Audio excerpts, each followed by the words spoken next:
tak pernah bisa melupakanmu, walaupun ku jauh, walaupun ku pergi untuk sementara.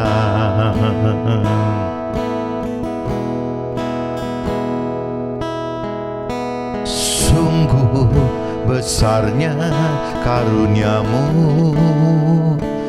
kau ajari aku tentang arti sebuah kehidupan.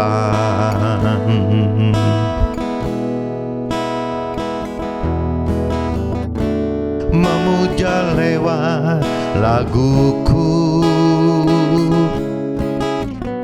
aku sangat rindumu.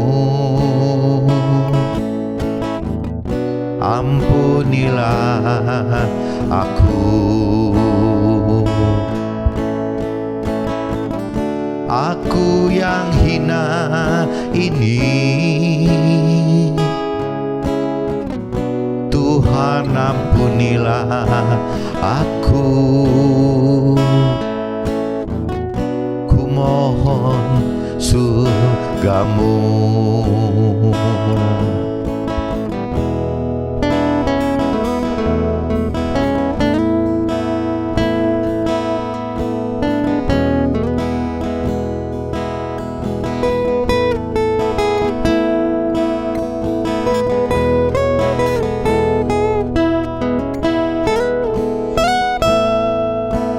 Biarkan kasih-Mu kan selalu hidup, takkan pernah redup,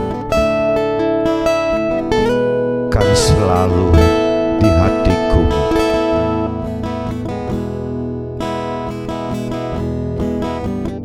Memuja lewat laguku, aku sangat rindumu. Ampunilah aku, aku yang hina ini. Tuhan ampunilah, ku mohon surgamu. Memuja lewat laguku, aku sangat rindumu. Ampunilah aku, aku yang hina ini. Tuhan ampunilah, ku mohon surgamu.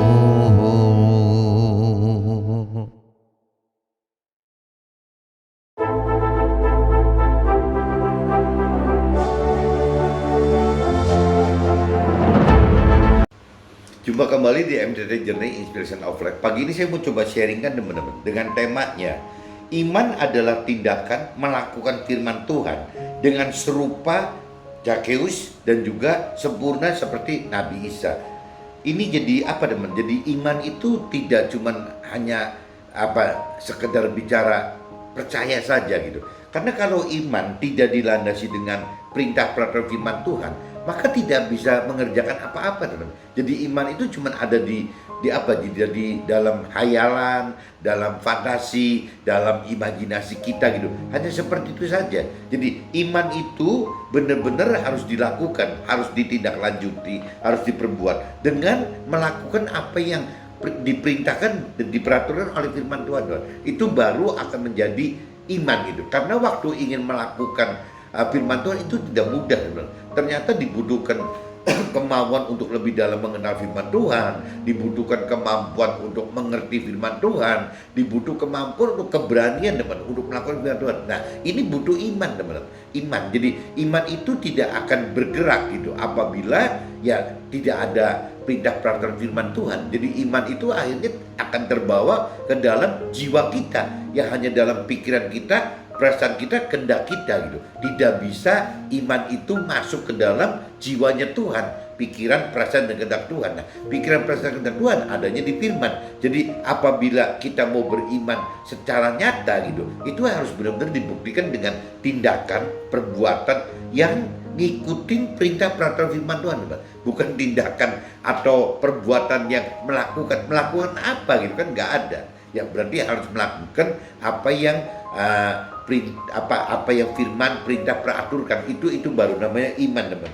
Nah, ini sebelum masuk ke draft, teman-teman, saya cuma di sini kan ngebandingkan bahwa serupa dengan Zakheus gitu ya, dan sempurna seperti Nabi Isa. Kalau sebuah orang akan berpikir bahwa ya Nabi Isa itu adalah memang sempurna gitu ya, tidak melakukan hal-hal yang jahat waktu hidup di dunia ini. Tapi kalau bicara Zakheus, teman, Zakheus itu adalah kepala pemungut cukai, di mana pemungut cukai pada zaman itu dianggap yang orang yang tidak benar gitu, teman, yang orang yang suka memeras rakyat gitu. Saya nggak ngerti apakah pemungut cukai zaman sekarang itu disamakan dengan pemungut pajak, tukang pajak gitu. Nah, saya nggak ngerti, cuman waktu cerita zaman itu pemungut cukai itu seperti ini, teman. Bagaimana tiap hari tiap orang itu disamperin gitu, diuber-uber untuk bisa setor. Kalau nggak salah 1 dinar ada berapa gitu. 1 dinar ada kebutuhan hidup dalam 1 hari. Jadi dia harus setor, teman. Harus setor ke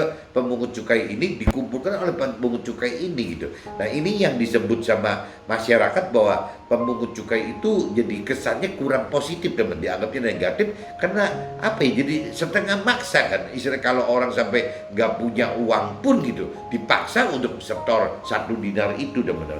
Nah, ini sebelum masuk detail bahwa Zakheus yang terkenal tidak baik, tidak benar gitu, tidak dikenal jahat oleh orang pada umumnya, oleh masyarakat pada umumnya, tapi ternyata perbuatan Zakheus secara rohani itu lebih benar, teman-teman, dibanding orang-orang yang merasa lebih baik gitu. Nanti saya coba kupas di draft aja. Nah, ini sebelumnya saya coba baca di kitab Lukas pasal 19 ayat 1 sampai 10, dan nanti saya langsung sambung aja, teman-teman, dengan kitab Filipi pasal 2 ayat 12 sampai 18, teman-teman, supaya bisa tuntas gitu. Nah, ini saya baca dulu di kitab Lukas pasal 19, teman-teman, ayat 1 sampai 10. Perikopnya judulnya, teman-teman, Zakheus gitu. Perikopnya judulnya Zakheus. Nabi Isa masuk ke kota Yeriko dan berjalan terus melintasi kota itu. Di situ ada seorang bernama Zakheus, kepala pemungut cukai, dan ia seorang kaya. Jadi Zakheus ini pemungut cukai, kepala pemungut cukai, dan kaya, teman, terkenal kaya di daerahnya gitu. Ia berusaha untuk melihat orang apakah Nabi Isa itu, tetapi ia tidak berhasil karena orang banyak, sebab badannya Zakheus itu pendek, teman-teman.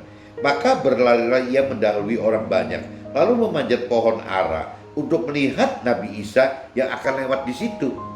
Ketika Nabi Isa sampai ke tempat itu, ya Nabi Isa melihat ke atas dan berkata, "Zakheus, segeralah turun, sebab hari ini aku harus menumpang di rumahmu." Jadi tahu-tahu Nabi Isa katakan seperti itu kepada Zakheus gitu. Padahal kan tidak, Zakheus tidak Nabi Isa kan tidak saling kenal, teman-teman. Tapi kalau kita lihat dari keberaniannya si Zakheus ini, jangan-jangan Zakheus ini sudah banyak mendengar informasi tentang pengajaran Nabi Isa gitu, teman. Sehingga Zakheus penasaran, mungkin dalam hatinya bisa percaya, sehingga penasaran ingin ketemu dengan si Nabi Isa tersebut, teman-teman. Ketika Nabi Isa sampai ke tempat itu, ia melihat ke atas berkata, "Zakheus, segera turun, sebab hari ini aku harus menumpang di rumahmu." Lalu Zakheus segera turun dan menerima Nabi Isa dengan sukacita.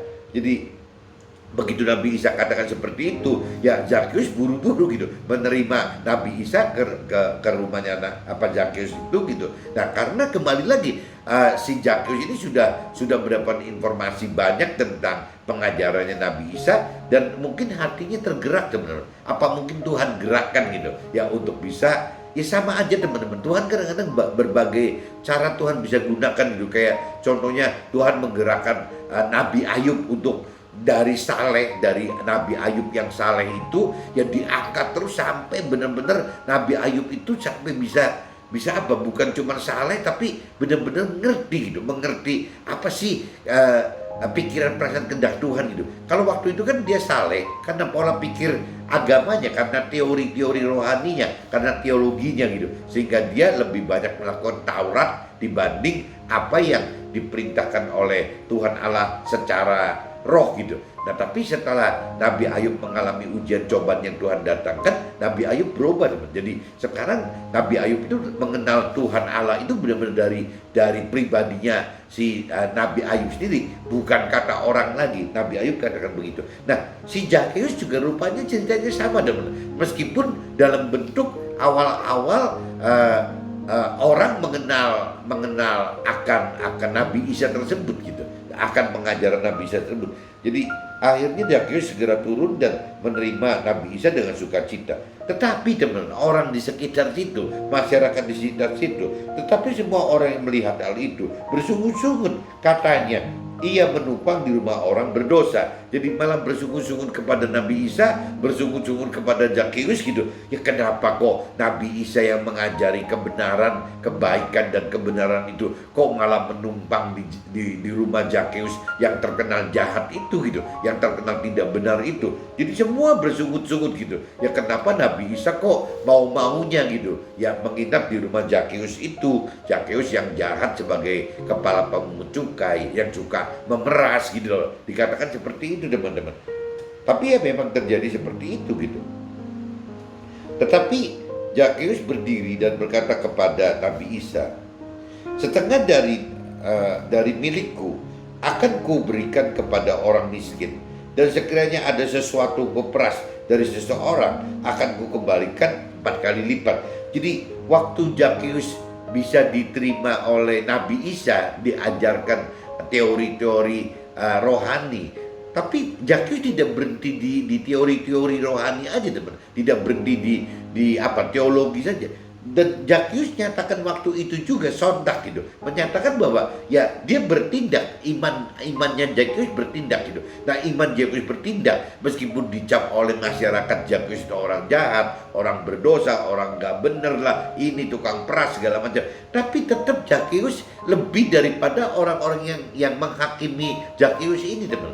Zakheus itu benar-benar menyatakan bahwa saya mau ikut Tuhan dengan iman, dengan perbuatan, dengan tindakan, bahwa setengah dari harta saya bagikan ke fakir miskin. Dan kalau ada orang yang merasa diperas sama Zakheus waktu menjalankan tugas sebagai kepala pemungut cukai gitu, itu akan dibalikan 4 kali lipat gitu. Jadi benar-benar Zakheus bukan cuma sekedar ingin mengenal teori-teori rohani aja, tapi Zakheus itu berbuat dengan melakukan firman Tuhan itu, teman. Bentuk perlakuan Zakheus melakukan firman Tuhan adalah yang bentuknya begitu, ya, bahwa dia langsung membagikan setengah harta dia untuk fakir, orang miskin gitu, untuk orang miskin. Dan apabila ada yang merasa dulu diperas, ya silakan maju ke dia dan dia akan gantikan 4 kali lipat. Jadi ini tindakan iman yang Zakheus ini benar-benar yang mesti dicontoh, meskipun sempat dicap sebagai orang yang berdosa, orang yang nggak benar gitu.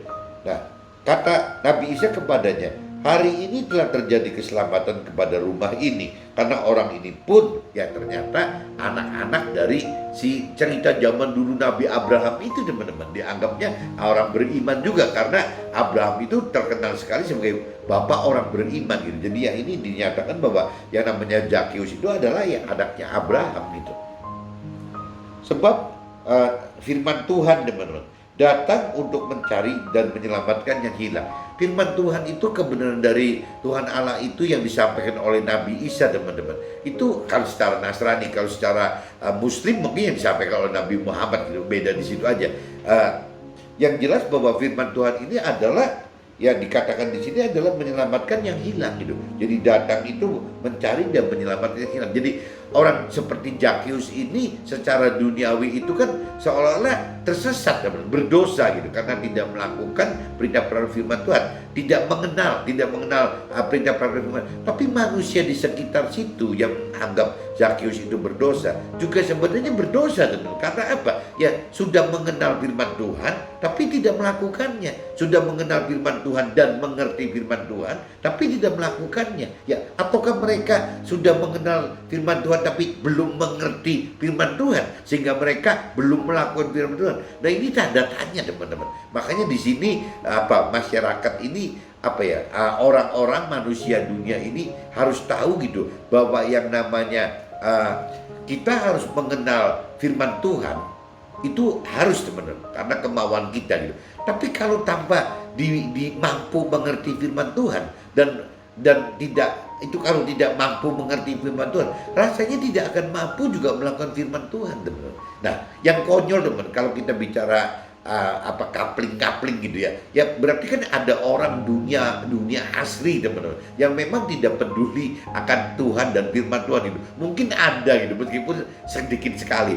Tapi yang kedua, teman, banyak sekali orang-orang yang berkeyakinan bahwa ya dia sudah merasa mengenal Tuhan, tapi mengenal yang dengan cara yang salah, teman-teman. Karena mengenal dengan pikiran, perasaan, kehendak sendiri, mengenal dengan jiwa sendiri. Kalaupun misalnya sebagian orang yang lain gitu mengenal firman Tuhan dari jiwa Tuhan, dari pengenalan pikiran, perasaan, kehendak Tuhan, itu pun juga belum tentu mengerti kok, teman-teman. Jadi ada kelompok yang memang orang dunia yang memang tidak mengaitkan hidup dengan Tuhan dan firman Tuhan. Ada orang yang berkeyakinan, teman-teman, ya seolah-olah mengenal firman Tuhan padahal nggak mengenal firman Tuhan, teman-teman. Nah, ada kelompok ketiganya, ada orang yang mengenal firman Tuhan tapi tidak mampu mengerti firman Tuhan, teman.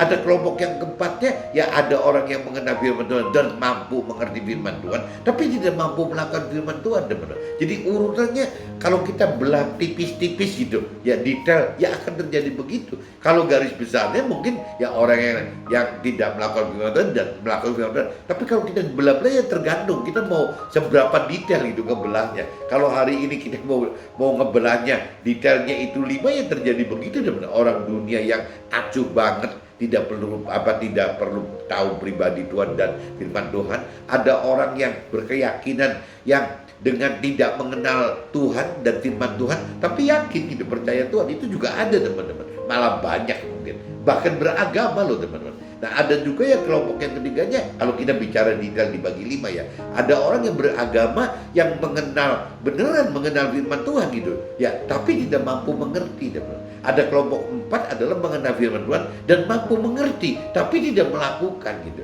Nah, ada kelompok yang kelima mungkin yang terbaik, yang terbenar, teman. Jadi mengenal firman Tuhan, mau mengenal firman Tuhan lebih dalam, mampu mengerti firman Tuhan, mampu melakukan firman Tuhan. Ini semua bicara, kalau sudah bicara mau itu pribadinya kita, bicara mampu ini adalah pribadinya Tuhan. Bagaimana Tuhan memberikan roh Tuhan kepada kita ya untuk mengerti dan mampu melakukan, mampu mengerti dan mampu melakukan. Nah, roh Tuhan itu akan hadir dari yaitu kedalaman pengenalan akan firman Tuhan ini, teman. Waktu kita bicara lebih dalam mengenal firman Tuhan, Tuhan otomatis satu saat akan menggerakkan hati kita, memberikan tahu bahwa ada roh Tuhan yang mesti dihidupkan dalam kita. Jadi mau mengenal itu memang haknya kita gitu, tapi begitu mampu mengenal itu kan haknya Tuhan gitu. Nah, itu yang Tuhan berikan jalan gitu, kuasa untuk mampu mengerti dan mampu melakukan itu adalah ya dengan adanya roh Tuhan diberikan kepada setiap manusia itu, teman-teman. Jadi kuncinya itu, teman. Saya coba bacakan Zakius itu, boleh saja secara awam gitu, secara masyarakat, secara manusia, secara dunia bisa dianggap orang yang tidak benar, orang yang berdosa. Tapi balik lagi kalau bicara secara rohani itu kan siapa sih yang berani melakukan firman Tuhan gitu? Itu adalah yang benar gitu. Nah, yang konyol itu kalau misalnya orang dunia anggap Zakius orang jahat, orang berdosa, tapi mereka juga tidak melakukan firman Tuhan, apa bukannya kebalik gitu, bahwa bukannya mereka juga jadi orang jahat, orang berdosa gitu. Karena pada prinsipnya orang berdosa adalah orang yang tidak melakukan firman Tuhan. Nah, ini yang mesti pagi ini coba sharingkan. Jadi kita jangan terlalu gampang menjudge, menghakimin orang lain dari tampak luarnya, teman-teman.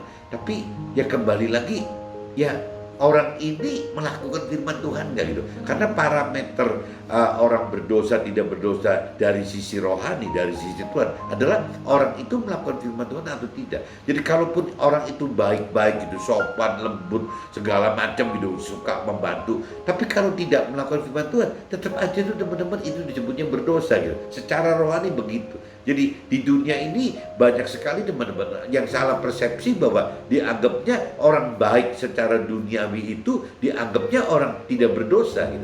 Padahal orang tidak berdosa itu adalah orang yang melakukan firman Tuhan. Jadi kalau orang baik ini tidak melakukan firman Tuhan, ya berdosa teman. Tapi sebaliknya orang yang dianggap jahat seperti Zakheus gitu, orang dianggap orang berdosa, tapi bisa dianggap tidak berdosa kalau dia melakukan firman Tuhan. Nah ini saya sudah baca di kitab ini, di kitab Lukas pasal 19 ayat 1 sampai 10 teman-teman. Saya sambung aja di kitab Filipi 2 teman-teman.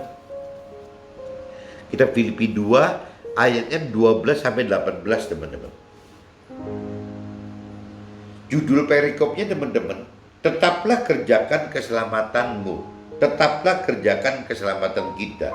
Hai saudara-saudaraku yang kekasih, kamu senantiasa taat, karena itu tetaplah kerjakan keselamatanmu dengan takut dan gentar. Bukan saja seperti waktu aku hadir, tetapi terlebih pula sekarang waktu aku tidak hadir. Karena Allah lah yang mengerjakan di dalam kamu, baik kemauan maupun pekerjaan menurut kerelaannya. Lakukanlah segala sesuatu dengan tidak bersungut-sungut dan berbantah-bantahan, supaya kamu tiada beraib dan tiada bernoda sebagai anak-anak Allah yang tidak bercela di tengah-tengah angkatan yang bengkok hatinya dan yang sesat ini, sehingga kamu bercahaya di antara mereka seperti bintang-bintang di dunia gitu, sambil berpegang pada firman kehidupan, agar aku dapat berpegang pada harinya Tuhan, jadi hari penghakiman nanti di akhirat, bahwa aku tidak percuma berlomba dan tidak percuma bersusah-susah. Tetapi sekalipun darahku dicurahkan pada korban dan ibadah imanmu, aku bersukacita dan aku bersukacita dengan kamu sekalian gitu. Dan kamu juga harus bersukacita demikian, bersukacitalah dengan aku. Nah ini jadi kalau kita bicara di kitab Filipi pasal 2 ayat 12 sampai 18 teman-teman.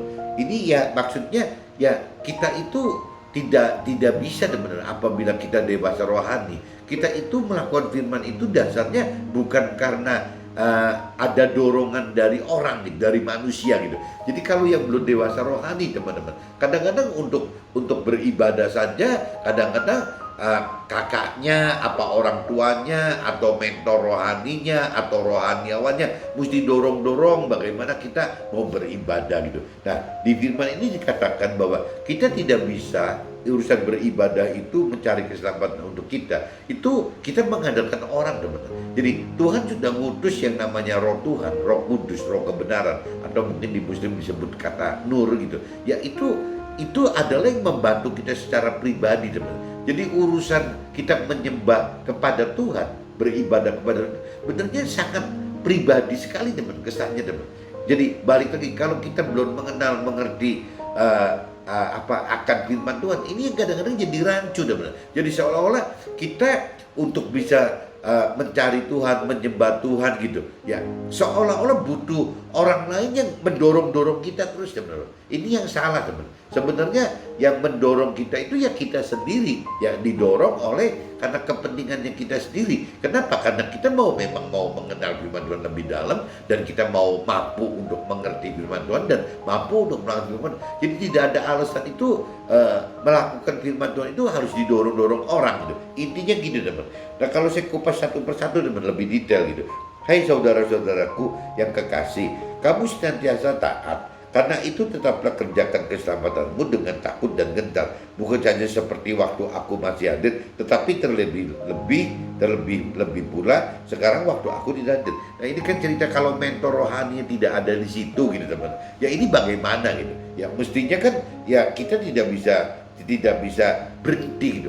Karena waktu kita melakukan firman Tuhan teman, itu pasti teman ada ketakutan kegentar yang akan menghampiri kita. Karena apa yang diperintahkan dalam firman itu memang berseteru dengan apa yang terjadi di dunia rancang dan kehendaki, teman. Jadi beda sekali gitu. Pasti timbul perseteruan. Dan kalau yang namanya perseteruan, teman, pasti berujungnya penindasan, teman, penekanan gitu, pencemoohan, pasti akan begitu. Nah, yang lebih gawat itu apabila kita melakukan firman Tuhan itu benar-benar berseteru dengan apa yang dirancang dan dikehendaki oleh dunia. Sedangkan yang namanya dunia itu jauh lebih banyak daripada orang-orang kitanya, teman-teman. Ya, jadi akhirnya kalau kita melakukan firman Tuhan, bisa dianggap malah kita ini jadi dalam hidup yang dalam ketidakwajaran, teman. Nah, ini yang jadi bikin susah, takut, gentar itu ya karena itu, teman. Karena tidak wajar gitu. Kita melakukan firman Tuhan itu tidak wajar. Ya bayangin aja, teman-teman, kayak seorang Zakius, apa benar kita kalau jadi Zakius mau gitu? Ya langsung kita beriman dengan langsung menyatakan bahwa hartanya hilang separuh untuk disumbangkan kepada fakir miskin, dan kalau sampai ada diperas, ya digantikan 4 kali lipat. Jadi pasti semua juga merasa diperas, teman-teman. Karena memang pemungut cukai itu dianggapnya identik dengan jahat, dengan tukang peras gitu. Ya pasti coba bayangin, teman-teman. Yang separuh hartanya udah habis untuk bayarin orang miskin. Ya sebagian yang 4 kali lipatnya, dan kalau semua orang menuntut minta dikembalikan 4 kali lipat, apa bukannya sisa hidup si Zakius itu kurang dari separuh, kurang dari seperempat, atau tinggal, kalau misalnya anggaplah separuh sudah hilang, tinggal 50%, hilang lagi misalnya separuh, tinggal 25%. 25% itu kan berarti 1/4 daripada harta awalnya, teman. Itu tuh kalau memang yang menuntut cuma segitu. Kalau menuntut banyak, ya jangan-jangan apakah nanti Zakius itu cuma hidup dengan 10-20% daripada kehidupan yang biasanya gitu. Kalau kehidupannya kebiasaannya kan dia kan terima banyak sekali, tapi dengan dia hilang 50% dan juga mengembalikan yang diperas 4 kali lipat itu, saya duga jangan-jangan sisa duit yang ada di kebutuhan hidup dia itu tinggal 10-20% aja, teman. Tapi dia melakukan itu. Nah sama aja, teman-teman, kalau Zakius seperti itu, kalau kita berandai-andai seperti Zakius, apa kita berani? Kalau memang kita misalnya pengusaha yang biasanya dapat rata-rata dividen atau income-nya itu misalnya anggaplah 10 kilo gitu, ya, apakah berani hidup itu hanya dengan 2 kilo saja gitu? Kenapa? Karena yang 8 kilonya diberikan untuk fakir miskin, untuk bagaimana berbuat baik kepada orang-orang yang salah jalan gitu. Seperti itu, gampangnya gitu. Orang karir juga sama, teman. Apabila bisa mendapatkan gaji nilainya 10 kilo gitu, apa berani gitu? Ya, gaji yang dipakai itu hanya sisa tinggal 2 kilo saja. Belum tentu kita berani, tapi Zakius berani gitu. Meskipun Zakius dicap sebagai orang yang berdosa, tapi Zakius lakukan itu secara frontal karena Zakius percaya akan Tuhan gitu, akan firman Tuhan, akan berita firman Tuhan, sehingga Zakius lakukan itu, teman-teman.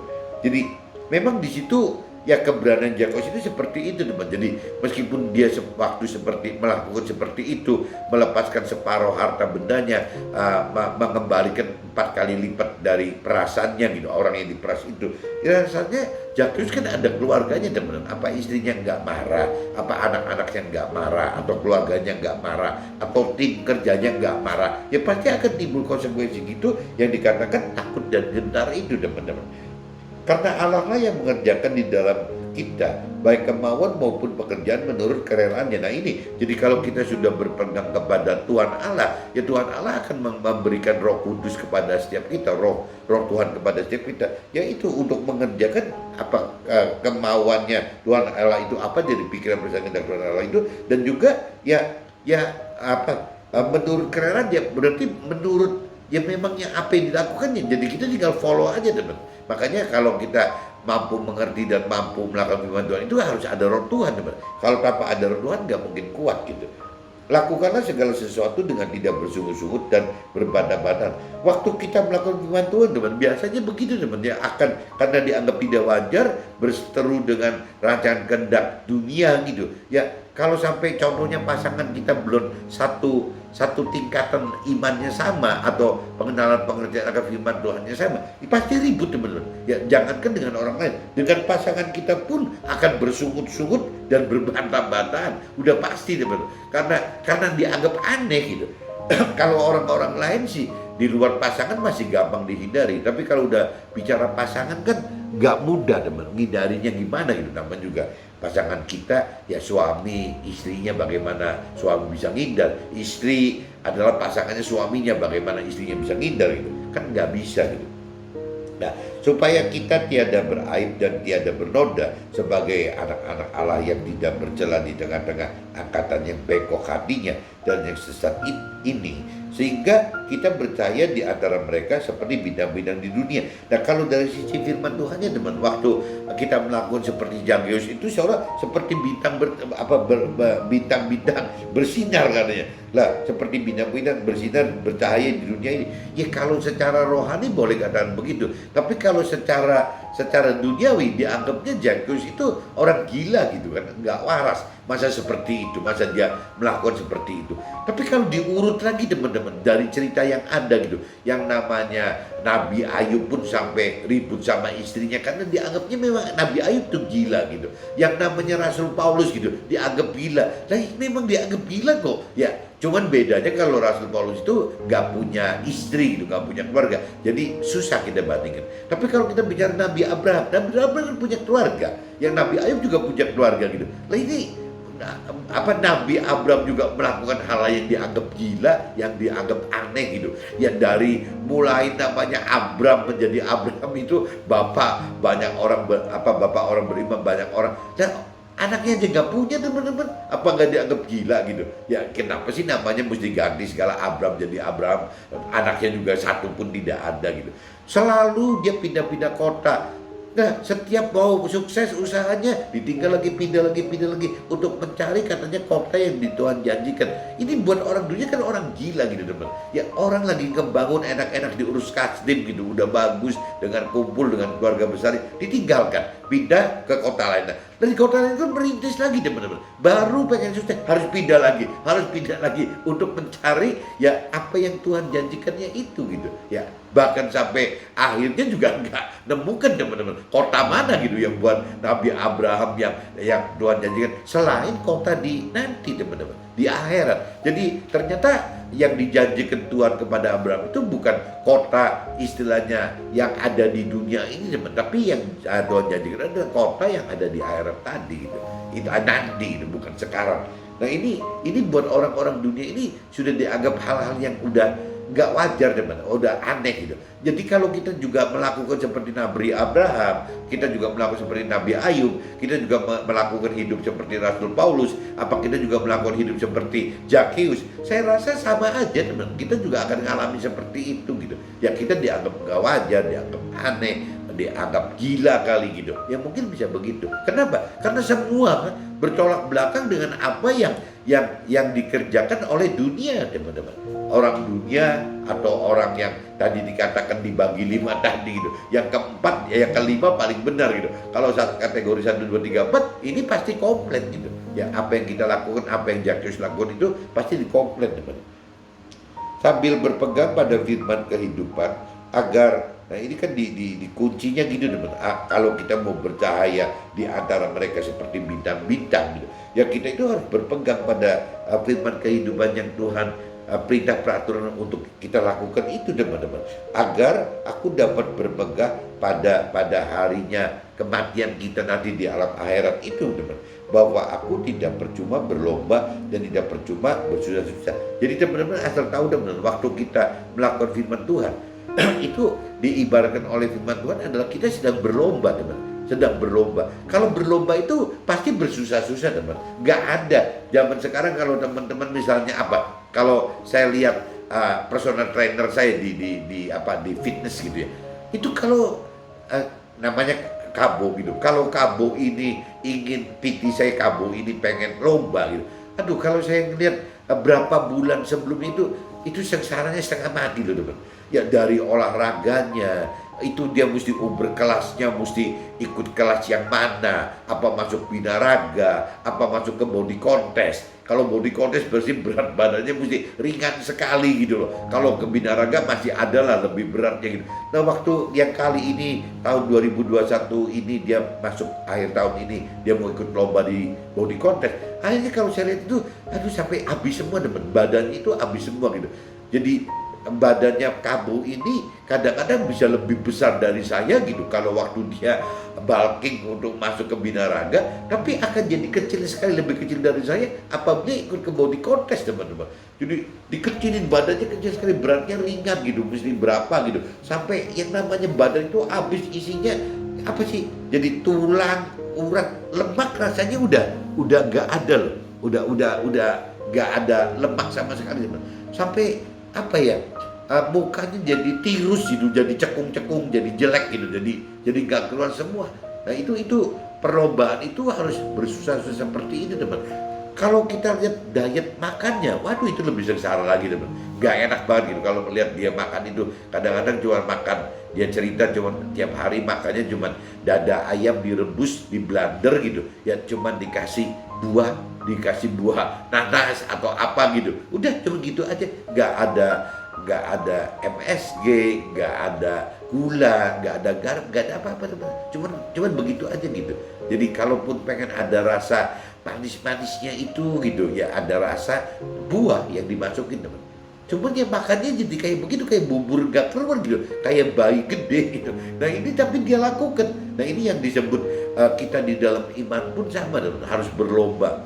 Firman Tuhan katakan di ayat Filipi pasal 2 ayat 16 ya, dikatakan ya kalau kita pengen melakukan firman itu ya harus berlomba dan tidak dan harus bersusah-susah gitu. Ya sama teman. Jadi waktu kita melakukan Kabo ini melakukan lomba, ya dia juga seperti itu. Sama aja apabila kita juga seperti Zakeus itu juga sama aja. Seperti kita yang ingin melakukan firman itu juga sama aja. Rasanya Nabi Abraham juga sama, juga akan berlomba dan bersusah-susah. Nabi Ayub juga sama. Rasul Paulus juga sama, bahkan Nabi Isa juga sama teman. Jadi semua itu seperti itu teman. Cuman bedanya mungkin Nabi Isa itu paling berat teman, karena konsekuensinya menghadapi wafat di kayu salib, darahnya diperlukan untuk dapat ya melepas kita dari dosa ini, manusia itu lepas dari dosa. Tapi kalau kita sekarang kan tidak teman, bukan kita istilahnya secara fisik harus wafat, harus mati gitu. Yang mati itu kan mestinya jadi nafsu-nafsu duniawi kitanya teman-teman, nafsu-nafsu kitanya, ya keinginan rancangan kehendak kita secara duniawi. Nggak jauh kan teman-teman kalau bicara orang duniawi gitu ya. Yang di Uber itu pasti satu target kesuksesan teman-teman, bagaimana sukses duniawinya. Yang kedua di Uber juga kebahagiaan duniawi teman-teman. Dan yang ketiga ya bagaimana kalau udah bicara kaya gitu ya, akhirnya ya kebutuhan tersier itu yang tidak ada batas itu ya dia pengen dipenuhi gitu ya. Itu contohnya kayak mobil yang tidak cuma cukup yang ber-AC, tapi mesti ini mesti itu, sampai harganya bisa miliar, bisa belasan miliar, puluhan miliar, bisa begitu teman-teman. Padahal ya kalau kita dibelikan LCGC gitu ya, yang mobil-mobil yang disupport pemerintah bisa dapat 100 mobil, 1000 mobil kali ya. Jadi 1000 mobil dipakai untuk satu orang saja gitu. Jadi begitu teman-teman, untuk untuk melakukan firman Tuhan itu ya butuh berlomba, dan berlomba itu adalah bersusah-susah gitu. Nah, tetapi sekalipun darahku dicurahkan pada korban dan ibadah imanmu, aku bersukacita dengan kamu sekalian, dan kamu juga harus bersukacita demikian dan bersukacitalah dengan aku. Jadi intinya gitu teman. Jadi nabi-nabi, rasul-rasul itu ya dia sudah menjadi di depan kita gitu ya, memberikan contoh dan pembelajaran buat kita ya, yang kita jangan sia-siakan itu semua teman. Tapi kembali lagi dalam hal melakukan firman Tuhan itu pada saatnya, pada ujungnya ya sifatnya pribadi sekali teman-teman, antara kita dengan Roh Tuhan, antara kita dengan Tuhan, antara kita dengan firman Tuhan. Tidak ada mentor rohani kita, tidak ada teman rohani kita, tidak ada yang namanya rohani kita, udah nggak ada. Itu sifatnya benar-benar pribadi antara kita dengan Tuhan Allah, dengan firman Tuhan, dengan Roh Tuhan. Ini saya sudah bacakan dua-duanya teman-teman. kitab Lukas pasal 19 ayat 1 sampai 10 dan kitab Filipi pasal 2 ayat 12 sampai 18. Nah, ini saya coba masuk ke draft saya, teman-teman. Dalam firman Lukas pasal 19 ayat 57, ayat 5 berkata, Nabi Isa berkata, Zakius, segeralah turun, sebab hari ini aku harus menumpang di rumahmu. Lalu pasal ayat 6-nya, lalu Zakius segera turun dan menerima Nabi Isa dengan sukacita. Tetapi semua orang yang melihat hal ini dan bersungut-sungut. Kenapa? Karena Nabi Isa menumpang di rumah orang berdosa gitu. Anggapnya masyarakat itu ya seperti itu, teman-teman. Jadi menghakimi Zakius itu dengan pikiran perasaan kehendaknya si manusia, akhirnya menganggap Zakius itu berdosa, teman-teman. Ya berdosa gitu. Nah, firman dalam kitab Lukas pasal 19 ayat 10, teman-teman. Sebab Nabi Isa datang untuk mencari dan menyelamatkan yang hilang. Manusia umumnya menilai seseorang dari sisi luar saja, tanpa menilai dari sisi dalam hatinya. Karena Zakius kepala pemungut cukai, maka orang akan menilai bahwa Zakius adalah orang-orang jahat. Jadi dunia dengan rohani itu beda, teman. Kalau orang dunia itu kan ngelihat luarnya, teman. Jadi ya ini gitu. Tapi kalau bicara rohani itu kan tidak lihat luarnya, teman, lihat dalamnya gitu. Nah, saya tidak ngerti ya kalau cerita ada istilah di bahasa manusia itu ada inner beauty. Manusia itu yang penting inner beauty-nya gitu, bukan. Nah, kalau saya bilang inner beauty itu apa? Masih cuma sebatas orang dunia katakan itu cuma sebatas tubuh dan jiwa saja, teman. Jadi istilahnya outernya itu tubuhnya, innernya itu adalah jiwanya gitu. Jadi orang dunia katakan bahwa yang penting itu orang itu innernya itu, bukan outernya, bukan tubuhnya, tapi jiwanya. Tapi begitu masuk ke dalam rohani, teman, ternyata tidak cuma cukup inner beauty aja. Inner beauty itu ternyata ada jiwa dan roh gitu. Jadi dua-duanya adanya di kita, di dalam manusia, tidak tampak dari luar. Nah, jadi kalau orang menilai Zakius itu orang melihat dari luar gitu, dari istilah tubuhnya Zakius, dari fungsinya, tugasnya, kedudukannya, jabatannya, lihatnya dari situ. Tapi tidak melihat inner beauty-nya si Zakius ini. Nah, tapi kalau Zakius ini bukan cuma inner beauty saja, teman-teman. Zakius ini punya inner rohnya juga kuat lagi, teman-teman. Nah, ini yang dikatakan bahwa hati-hati, teman-teman. Jadi kalau kita mau mengikut apa yang Tuhan perintah peraturan dalam firman-Nya, ya kita balik lagi, teman, tidak bisa menempatkan diri kita hanya sebagai tubuh dan jiwa saja. Kalau manusia pada umumnya menempatkan tubuh berarti outernya gitu, yang namanya jiwa itu ada innernya. Tapi kalau kita gali lebih dalam ke urusan rohani, innernya itu ternyata bukan cuma berdiri di jiwa, teman, harus ada di roh gitu. Nah, kalau kita tidak mempunyai inner yang bagus di dalam jiwa dalam roh kita, nanti dampaknya, teman-teman, jiwa dan tubuhnya tidak baik, teman. Jadi seorang yang mempunyai inner beauty pun belum tentu bisa sama seperti yang Tuhan rancang dan kehendaki gitu. Kalau cuma sebatas inner beauty itu berarti di jiwa. Yang Tuhan inginkan itu ya seperti Zakius tadi, teman. Bagaimana outernya boleh saja gitu ya, anggap orang mau bagaimana. Tapi innernya Zakius itu tertarik gitu untuk bisa mengenal kebenaran Tuhan lebih dalam. Dan yang inner yang secara rohnya itu dia bertindak, teman. Benar-benar melepaskan 50% hartanya si Zakius itu urusan gak mudah, teman. Bagaimana dengan istrinya, bagaimana dengan anak-anaknya, bagaimana dengan keluarga kecilnya, bagaimana dengan keluarga besarnya, itu gak mudah, teman. Tapi Zakius lakukan itu gitu. Nah, itu kan benar-benar tindakan. Jadi bagaimana inner rohnya itu benar-benar berani melakukan firman Tuhan dengan beriman ya, dengan cara bertindak ya, melepaskan 50%. Dan kalau dihitung lagi, teman, yang namanya 4 kali lipat dari yang diperas, kepala cukai itu semua juga dasarnya mayoritas dari perasan, teman. Nah, kalau benar-benar mengembalikan ya kembali lagi secara matematis tadi gitu. Teman-teman, jangan-jangan Zakius sisa duitnya tinggal 10-20% ya. Apa Zakius bisa hidup gitu dengan yang biasa 100%, ya dia dapat 100%. Sekarang yang 50% udah dikasih ke fakir miskin, yang 4 kali lipat dikasihkan ke orang yang pernah diperas, ya akhirnya sisa dia hidup itu dengan 10-20%, teman. Apa kita berani berubah gitu pola hidupnya dari yang tadi yang ngadalin hidup 100% income kita, sekarang tinggal sisa ya 20%, 10-20%. Itu bagaimana gitu kita berani melakukan ini, teman-teman. Ya harusnya kita belajar, teman. Zakheus berani, kenapa kita tidak gitu?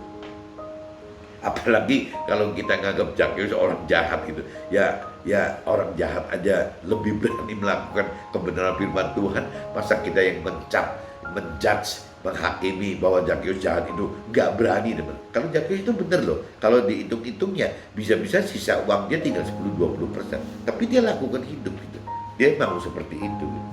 Meskipun Zakheus dinilai hidup tidak benar, tetapi ia tahu bahwa pengajaran firman yang disampaikan oleh Nabi Isa itu adalah benar. Maka ia berani langsung bertindak dengan bagikan setengah hartanya dan kembalikan uang yang uang hasil perasannya gitu. Jadi yang pernah meras orang itu sebesar 4 kali lipat.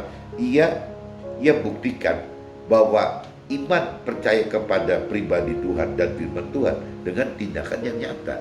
Jadi banyak orang lebih baik seperti Zakheus daripada kepada orang-orang yang mencemooh Zakheus tapi tidak melakukan apa-apa gitu. Ya kalau Zakheus itu ya memang melakukan kesalahan, tapi dia juga tutupi dengan tindakan yang benar-benar nyata gitu. Ya bahwa dia kembalikan 50%-nya dan juga dia balikan uang perasaannya 4 kali lipat gitu. Nah, dalam kitab firman Filipi pasal 2:12, teman, karena itu tetaplah kerjakan keselamatan dengan takut dan gentar, bukan saja seperti waktu aku masih hadir, tetapi terlebih pula waktu aku tidak hadir. Ya, jadi melakukan firman pada saatnya akan sangat bersifat pribadi tanpa ada dukungan manusia, tetapi oleh Roh Tuhan langsung, teman. Yang tadi saya katakan, saya udah jelaskan bahwa ya teman-teman kalau sudah mencapai kebebasan rohani, kadang-kadang akhirnya jadi kayak orang urusan rohani itu bukan ribut nyari teman rohani untuk sharing, bukan mencari pencerahan dari mentor rohani, bukan mencari khusus tungguin yang namanya rohani, bukan itu, teman. Tanda-tanda yang benar ikut dalam Tuhan itu adalah semakin kita dewasa rohani, kita itu makin diam, teman. Urusan mencari Tuhan itu adalah pribadi kita dengan Tuhan, pribadi kita dengan Tuhan dijembatani oleh Roh Tuhan. Yang saya alami seperti itu, teman-teman. Jadi kita sudah tidak ribut kayak zamannya kita belum dewasa rohani gitu. Ya kita masih waktu bayi rohani, waktu anak-anak rohani, remaja rohani. Yang bayi rohani itu malah nganggapnya kalau bisa kita beribadah ke Tuhan itu kalau bisa diwakilin aja, teman-teman. Ada loh, teman, ada istiadat tradisi itu yang ibaratnya kita kalau pengen beribadah dengan benar itu caranya bayar saja, teman, bayar orang gitu untuk melakukan untuk kita. Yang konyol kan dua-duanya, kenapa kitanya mau bayar, dan yang kedua kenapa orang itu mau terima uang gitu. Kok menjamin kita sebagai mediator kepada Tuhan? Kan konyol, teman. Urusan Tuhan itu kan tidak bisa dimediasi gitu, harus kita sendiri. Jadi kalau yang lain bisa dimediasi, kalau urusan Tuhan tidak bisa, karena Tuhan tidak butuh apa-apa. Tuhan itu butuh keselamatan kitanya gitu. Nah itu ada, teman-teman, yang seperti itu ada gitu. Jadi awalnya begitu, nanti naik lagi, oke, kita mesti belajar itu mesti ada mentornya, atau kita itu bersemangat belajar itu apabila ada teman-teman rohani gitu, jadi ke bawah-bawah, jadi saling support. Itu juga salah, teman-teman. Ya kita bisa belajar itu apabila ada mentor rohani yang mengarahkan kita gitu. Kita harus belajar itu mestinya lihat dong, yang paling benar itu kan rohaniawan. Itu bullshit semua, teman. Nggak benar semua gitu. Yang benar itu adalah begitu kita dewasa rohani. Dewasa rohani itu adalah kita benar-benar urusan rohani itu adalah kita dengan Tuhan, teman. Kita dengan Tuhan.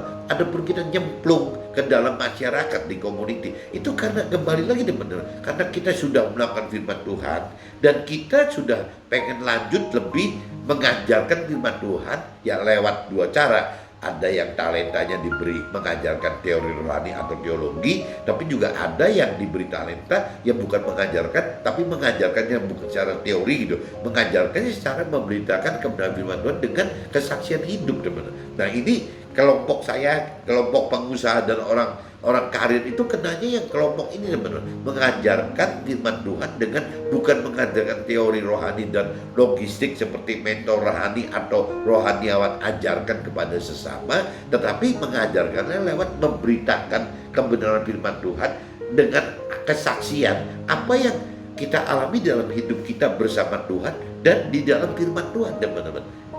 Jadi ini butuh sekali, teman-teman. Makanya setiap saya sharing itu dasar firmannya harus ada, teman-teman. Jadi apa yang saya pernah alami dalam hidup itu, hidup bersama Tuhan, hidup dan ada kaitkan dengan Tuhan dan ada dasar firmannya, teman. Sehingga waktu kita memberitakan kesaksian kepada sesama kita, itu dasarnya itu ada, teman. Tidak kabur gitu. Jadi tidak seperti curahan hati saja. Ini bukan kesaksian, itu bukan curahan hati. Kesaksian itu adalah kejadian nyata hidup kita bersama pribadi Tuhan dan juga dengan firman Tuhan, teman-teman.